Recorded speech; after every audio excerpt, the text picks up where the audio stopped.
Hello guys, अगर आप पहली बार यूट्यूब चैनल पर विजिट कर रहे हैं तो प्लीज़ सब्सक्राइब और शेयर करें। स्कूल लेक्चरर मैथमेटिक्स 2022 के हम इसके डिटर्मिनेशन से संबंधित कुछ टॉपिक पढ़ रहे थे। सारणिक की सहायता से रैखिक समीकरण को कैसे ज्ञात किया जाता है, आज हम देखेंगे कि सारणिक की सहायता से रैखिक समीकरण को कैसे फाइंड किया जाता है। ये तीन समीकरण दे रखी है आपको। ax1 b1 y c1 d equal a2x b2y c equal d2 और a3 b3 c3 equal d3। ये तीन समीकरण है। सारणिक की सहायता से रैखिक समीकरण को सोल्यूशन करेंगे तो यहाँ कुछ कंडीशन होती है, वो कंडीशन हमें ध्यान रखनी है कि यदि इसका जो डेल है वो नॉट इक्वल जीरो आता है तो हल कैसा होता है, संगत होता है। और संगत हल अगर है तो इसे x का मान जो फाइंड करेंगे del 1 upon del y is equal to del 2 upon del और z बराबर डेल 3 अपॉन में डेल।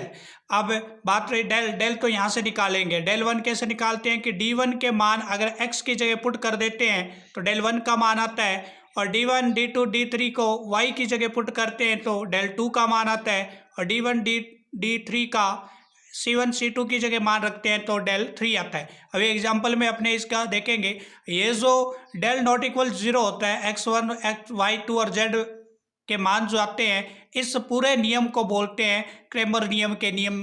क्रेमर के नाम से भी इसको जाना जाता है। यदि डेल नॉट इक्वल जीरो हो तो अद्वितीय हल भी होता है। अद्वितीय हल कब होता है? जब d1 d2 d3 तीनों का मान जीरो आना चाहिए। x1 y और z मान भी अगर जीरो है तो इसको हम क्या बोलते हैं, अद्वितीय हल बोलेंगे। यदि डेल बराबर जीरो हो तो डेल 1 डेल 2 और डेल 3 कम से कम एक अशून्य अगर मान आ रहा है तो इसको असंगत हल बोलेंगे। डेल बराबर जीरो होना चाहिए, डेल 1 डेल 2 डेल 3 में से कम एक अशून्य होना चाहिए तो उसको असंगत हल बोलेंगे।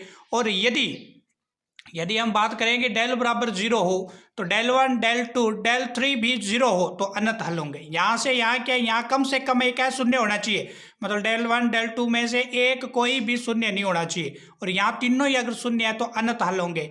तो इस पर जो सोल्यूशन है वो अपने नेक्स्ट देखेंगे। प्लीज़ चैनल को सब्सक्राइब और शेयर करें, और थैंक यू माई